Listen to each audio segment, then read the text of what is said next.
এই অজুর বিষয়ে আমাদের বেশ কিছু ত্রুটি, বেশ কিছু ভুল ভ্রান্তি হয়ে থাকে। অজুর যে ভুলগুলো হয়তো আপনিও করেন, আমরাও করছি প্রতিনিয়ত, কিন্তু জানি না। তো সেগুলো নিয়ে আমরা সংক্ষেপে আলোচনা করব। নবী সাল্লাল্লাহু আলাইহি ওয়াসাল্লাম বুখারী মুসলিমের হাদিসে আসছে, তিনি বলেছেন, লা তুকবালু সালাতুন বিগাইরি তাহুরিন, পবিত্রতা ছাড়া কোনো সালাত কবুল হবে না। কোনো সালাত আল্লাহর কাছে অ্যাকসেপ্টেড, গ্রহণযোগ্য হবে না কি ছাড়া? তাহারাত ছাড়া, অজু ছাড়া। মুসলিম বর্ণিত হাদিসে আসছে, নবী সাল্লাল্লাহু আলাইহি ওয়াসাল্লাম বলেছেন, যে ব্যক্তি পরিপূর্ণভাবে অজু করবে, পরিপূর্ণভাবে অজু করবে, ভালোভাবে অজু করবে, এবং অজুর শেষে কালিমাতুশ শাহাদা যেটা আছে, আশহাদু আল্লা ইলাহা ইল্লাল্লাহু ওয়াহদাহু লা শারীকা লাহু ওয়া আশহাদু আন্না মুহাম্মাদান আবদুহু ওয়া রাসূলুহু, এই কালিমায়ে শাহাদা পাঠ করবে অজুর শেষে, এই ব্যক্তির জন্য আল্লাহ সুবহানাহু ওয়া তাআলা জান্নাতের সমস্ত দুয়ার খুলে দিবেন। প্রিয় ভাইরা, এখন আসি আমরা অজুতে কি ভুলগুলো আমাদের এমন হয় যেগুলোর কারণে আমাদের অজুর পূর্ণতা নষ্ট হতে পারে।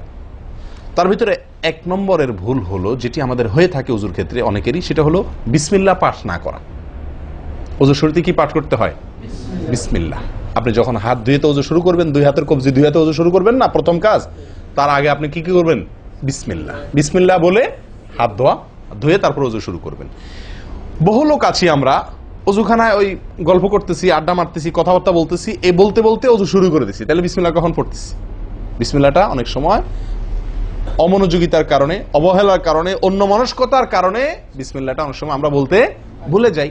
অথচ এই বিসমিল্লাহ পাঠ করা অজু শুরুতে অনেক বিশেষজ্ঞ আলেমের মতে ফরজ। অনেকে বলেন বিসমিল্লাহ পাঠ না করলে অজুই হবে না, আপনি যদি ভুলে বাদ দেন অজু হলো না। যদিও সংখ্যাগরিষ্ঠ ওলামাদের মতে এটা না, তাদের মতে বিসমিল্লাহ পাঠ করা এটা অজুর সুন্নাহ। এটা হলো অজুর কি? সুন্নাহ। এটা আপনি যদি বিসমিল্লাহ বলে যদি অজু শুরু করেন, তাহলে অজুটার ভিতরে পূর্ণাঙ্গতা আসলো। দ্বিতীয় যে ভুলটি হয় ভাই, 100-99 জনের বলবো, তার চেয়ে বেশি হতে পারে, হাজারের ভিতরে 10 জন মানুষের হয় কিনা আমার সন্দেহ আছে এই কাজটা সঠিকভাবে করতে পারি না। সেটা হলো অজুর সময় মিসওয়াক করা। অজুর সময় কি করা ভাই? মিসওয়াক করা। এটি এত গুরুত্বপূর্ণ সুন্নাত যে নবী সাল্লাল্লাহু আলাইহি ওয়াসাল্লাম বলেছেন, বুখারীর হাদিস, লাউলা আন আশুক্কা আলা উম্মতি লা আমারতুহুম বিসওয়াকি ইনদা কুল্লি ওযু। বুখারীর হাদিস। নবী সাল্লাল্লাহু আলাইহি ওয়াসাল্লাম বলেন, আমার উম্মতের জন্য যদি কঠিন না হতো, তাদের জন্য কষ্টের কারণ না হতো, তাহলে আমি তাদেরকে বাধ্যতামূলক করে দিতাম, ফরজ করে দিতাম কি? প্রত্যেক অজুর সময় মিসওয়াক করা। হাদিস থেকে, তার বক্তব্য থেকে বোঝা যায় যে অজুর সময় মিসওয়াকের গুরুত্ব তার কাছে কত বেশি ছিল। 3 নম্বর যে ভুলটা আমাদের হয়ে থাকে সেটা হলো কুলির মধ্যে। দেখেন, প্রত্যেকটা কাজেই কিন্তু আমি একটা একটা করে আপনার দেখাচ্ছি অজুর প্রত্যেকটা কাজে আমাদের ত্রুটিগুলো হয় কিভাবে। দেখেন, কুলির সময় ভুল হয়। কি ভুল হয়? কুলিটা যেভাবে করার কথা সেভাবে আমরা করি না। হাদিসে কুলির বিষয়ের নির্দেশ এসছে, সেটাকে বলা হয়েছে মদমাদা। মদমাদা আরবি শব্দ, এটার বাংলা অর্থ হয় কুলি করা বা কুলকুচি করা বা কুলকুচা করা। এই কুলি বা কুলকুচা এটা হলো মুখের ভিতরে আপনি হাতের কষে করে পানি নিয়ে মুখে নাড়বেন, এরপরে ফেলবেন, আবার হাতে নিবেন, কিছু সময় নাড়বেন, 1 সেকেন্ড হোক 2 সেকেন্ড হোক, এরপরে ফেলবেন। এটা হলো কুলি বা কুলকুচা। আমরা বেশিরভাগ সময় এরকম করি আলহামদুলিল্লাহ। যখন ব্যস্ত থাকি, যখন হুলস্থুল থাকে, কোনো সময় কোনো কাজের তাড়া থাকে, তখন অনেক সময় আমরা কি করি? মুখে নিলাম আর ঢাললাম, মুখে নিলাম আর ঢাললাম। আমি জানি না আপনাদের হয় কিনা এরকম। আমি দেখছি এরকম অনেক সময় হয়। আপনারা একমত কিনা? মানে ব্যস্ততার কারণে হয়তো জামাত শেষ হয়ে যাচ্ছে, বা অন্য কোনো কারণ আছে, অথবা দেরিতে আসছি, তো তখন মুখের ভিতর নেওয়া আর ফেলাও, নেওয়াও আর ফেলাও, এতে কলি হবে না। নাম্বার 4, নাকে পানি দেওয়া। দেখেন, একটা একটা করে দেখেন, প্রত্যেকটাতে ত্রুটি আছে। আল্লাহুল মুস্তাআন। নাকে পানি দেওয়া। নাকে পানি দেওয়ার যে নির্দেশ আসছে হাদিসে, এটাকে বলা হয় ইস্তেনশাক। ইস্তেনশাক শব্দের মূল অর্থ হলো পানি টানা, নাকে পানি টানা। আমরা নাকে পানি টানি না, দেইও না।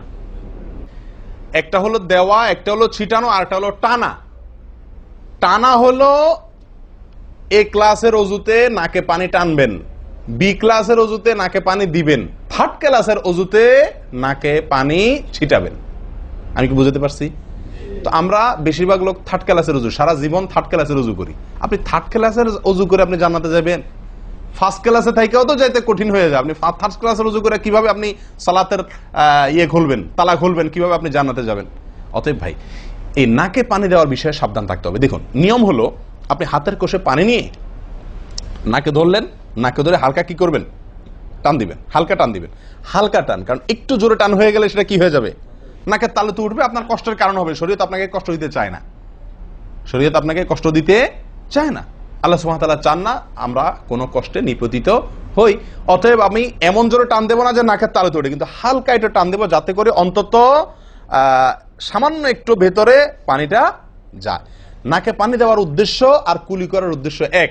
নাকে পানি দেওয়ার উদ্দেশ্য হলো নাকের ভেতরের যে ময়লাগুলা, ধারে কাছে যে ময়লাগুলো আছে, এগুলো যেন পরিষ্কার হয়ে যায়, আল্লাহর দরবারে দাঁড়াবো পরিচ্ছন্ন হয়ে, পবিত্র হয়ে। হ্যাঁ, এই জন্য নাকে পানি দেওয়ার নির্দেশ আছে। এখন আপনি যদি নাকে পানি কোষ নিয়ে ধরে একটু হালকা টান দেন, তাহলে ভিতরে কিছুটা পানি যাবে কি যাবে না, এটা আপনাকে করতে হবে। নাম্বার 2, এটা যদি আপনি করতে কষ্ট হয়, টান দিলে, আপনি আস্তে টান দিলেও উপরে উঠে যায়, তো দরকার নেই। তাহলে আপনি কি করেন, নাকে পানি দেন। নাকে পানি কিভাবে দিবেন, নাকটাকে অন্তত পানির মধ্যে কি করে রাখেন, চুবাই রাখেন, 1 সেকেন্ড চুবাই রাখেন, কিছু দূর পানি যাবে কিনা, আমি কি বুঝাতে পারছি?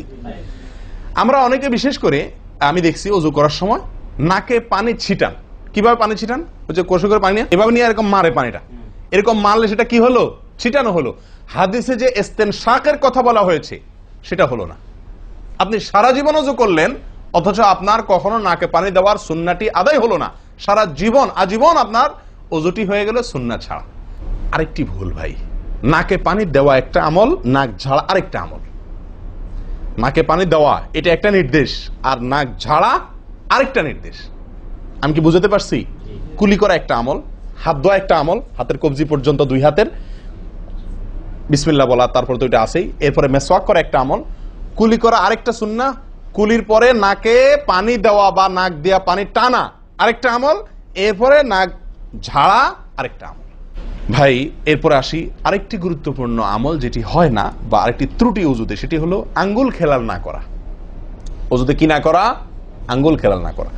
আঙ্গুল খেলাল হলো হাত এবং পায়ের আঙ্গুলের যে চিপাগুলো আছে, এই চিপাগুলোতে পানি পৌঁছানোর জন্য, পানি পৌঁছানোটা নিশ্চিত করার জন্য কি করতে হবে, এক হাতের আঙ্গুলকে অন্য হাতের আঙ্গুলের চিপায় ঢুকায়া এভাবে কি করতে হবে, একটু হালকা নাড়তে হবে, যাতে করে জায়গাটাতে, চিপাটাতে পানি গেছে এটা কারণ এই চিপাগুলোতে পানি নাও যেতে পারে শুকিয়ে থাকার কারণে। তা আপনি যদি একটু নাড়া দেন পানির ভিজা আঙ্গুল দিয়া, তাহলে ইনশাল্লাহ ওখানে পানি পৌঁছানোটা মোটামুটি নিশ্চিত হয়ে যাবে। ঠিক না ভাই? ঠিক। পায়ের আঙ্গুল কিভাবে করবেন, পায়ের আঙ্গুল তো আর এক আঙ্গুল অন্য পায়ের আঙ্গুল ঢুকাতে পারবেন না, সেটা করবেন হলো অন্য হাদিসে আসছে, এই যে কোন আঙ্গুল আছে না, কোন আঙ্গুল দিয়া সব চিপাগুলোতে কি করবেন, ঘষা দিবেন। কোন আঙ্গুল দিয়া আপনার সব পায়ের আঙ্গুল চিপাগুলোতে ঘষা দিবেন। ভাই, আমরা কজনে করি এই খেলার আমলটা বলেন তো? পায়ের আঙ্গুল, কোন আঙ্গুল দিয়া পায়ের আঙ্গুলের চিপা খেলাল করা, হাতের আঙ্গুল খেলাল করা, কজনে করি আমরা বলেন? তাহলে এই ভুলগুলো আমাদের অহরহ হচ্ছে না ভাই? আমরা কি জান্নাতে যেতে চাই না? আমাদের সালাতটা সুন্দর হোক আমরা চাই না ভাই? আমাদের এই সালাত খুব পাওয়ারফুল হোক, শক্তিশালী সালাত হোক, এই সালাতের মাধ্যমে আমি অন্যায় থেকে বেঁচে থাকবো, এই সালাতের মাধ্যমে আমি জান্নাতে যাব, এই সালাত আমাকে খাঁটি মুসলিম বানাবে, এই সালাত আমাকে আল্লাহর কাছে প্রিয় বানাবে, এই সালাত কি আমাদের নূর হবে, আমরা চাই না ভাই? এগুলো যদি চাই তাহলে আমাকে ওযু সুন্দর করতে হবে, আর ওযু সুন্দর করতে গিয়ে এই ভুলগুলোর ব্যাপারে সাবধান হতে হবে। তাহলে আঙ্গুল খেলাল করা, পায়ের আঙ্গুল, হাতের আঙ্গুল আমরা করি না বললেই চলে ভাই। তো আজকে থেকে ইনশাল্লাহ করবো। তো ভাইয়ারা, ওযুর ক্ষেত্রে আরেকটি ভুল, এই যতগুলো ভুল বললাম এর ভিতরে বড় 2টি ভুল বলে ওযুর ভুলকে আমরা শেষের দিকে চলে আসছি। একটি বড় ভুল হলো শুকনা থেকে যাওয়া। কোন জায়গা যদি আপনার অবহেলার কারণে শুকনা থেকে যায়, ওযুর অঙ্গগুলো যেগুলো ধুইতে হবে, তার কোনো অঙ্গ যদি শুকনা থেকে যায়, ওযু হবে? ওযু হবে না। এক ব্যক্তি ওযু করে আসছেন, নবী সাল্লাল্লাহু আলাইহি ওয়াসাল্লাম দেখেছেন তার ওযুর কোন জায়গা শুকনা আছে, তিনি বললেন যাও আবার ওযু করো, তোমার ওযু হয় নাই। তিনি তাকে পুনরায় ওযু করাইছেন। কেন? তার ওযু সঠিকভাবে হয় না, শুকনা রয়ে গেছে। অনেক সময় দেখা যায় আমাদের অনেক ভাই ওযু করেন, ওযু করলে বেশ কিছু জায়গা, বিশেষ করে যে কোন জায়গাটা, এই জায়গাটা দেখা যায় শুকনা থাকে, এই যে কানের লতির এই যে জায়গাটা, এখানে দেখা যায় একটু কি থাকে, শুকনা থাকে, কপালের দিকে দেখা যায় শুকনা থাকে। এই জায়গাগুলো অনেক সময় দেখা যায়, বহু লোককে দেখা যায় ওযু করে আসছে, এখানে শুকনা, এখানে শুকনা, পায়ের গোড়ালি, গিরা, এই জায়গাগুলোতে শুকনা। কারণ হলো ওই যে অবহেলা করে ওযু করছে, কোন রকম ওযু করছে, ওযুটা যেভাবে করা দরকার সেভাবে করে নাই। ভাই, এই জিনিসটা আপনার লক্ষ্য করা দরকার, কি দরকার না? ওযুই হবে না। এই যে ভুলগুলো বললাম, এগুলা হলে আপনার ওযু হয়ে যাবে, কাগজে কলমে ওযু হয়ে যাবে, কিন্তু এখনকার যে ভুলটা বললাম, যদি শুকনা না থাইকা যে আল্লাহ মাফ করেন, তাহলে কাগজে কলমেও ওযু হবে না, কাগজে কলমেও কি হবে না, ওযু হবে না। এত জঘন্য। সাবধান থাকার দরকার কি দরকার না?